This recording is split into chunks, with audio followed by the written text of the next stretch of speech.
यह घटना सुनकर आप रोमांचित हो जाएंगे। इतिहास में एक बहुत खूंखार, बर्बर और बहुत ही अत्याचारी आक्रांता शासक हुआ है जिसका नाम था तैमूर लंग। तैमूर लंग जहां भी जाता वहां महिलाओं और बच्चों को कैद कर लेता और किसी चौराहे पर उसके द्वारा पकड़े हुए सारे लोगों को वो एक साथ सामूहिक रूप से कतार में खड़ा करता और फिर एक इशारे में तलवार के वार से उनकी गर्दनें उड़वाता। गर्दन जब धड़ से अलग होती तो उनमें से खून के धारे निकलते और वो धारे ऊपर उठ के फव्वारों में बदल जाते। ये देखकर तैमूर बहुत खुश होता और ठहाके लगाता। ये उसका खेल था और ये उसके नित्य कर्म में शामिल था।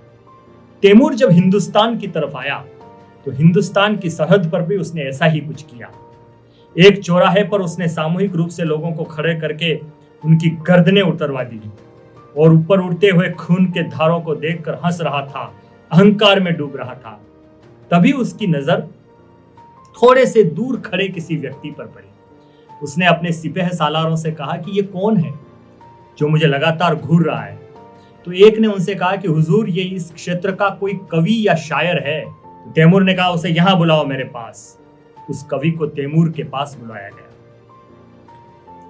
तैमूर ने कहा कि कवि, तुम तो बड़ी बड़ी बातें करते हो, तुम्हें तो सब पता होता है, तुम भविष्य दृष्टा माने जाते हो, तुम्हें तो आने वाले वक्त का पता होता है। एक बात बताओ, तुम्हारी नजर में मेरी कीमत कितनी है?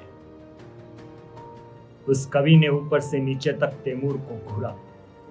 तैमूर ने कहा, घूरता क्या है, बता, तुम्हारी नजर में मेरी कीमत कितनी है?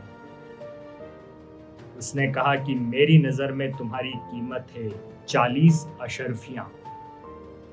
अब तैमूर जोर से हंसा और जिस तलवार से रक्त की बूंदें गिर रही थी उस तलवार को उस कवि के गर्दन तक ले जाकर तैमूर ने कहा, मूर्ख, मेरी कीमत 40 अशर्फियां बता रहा है।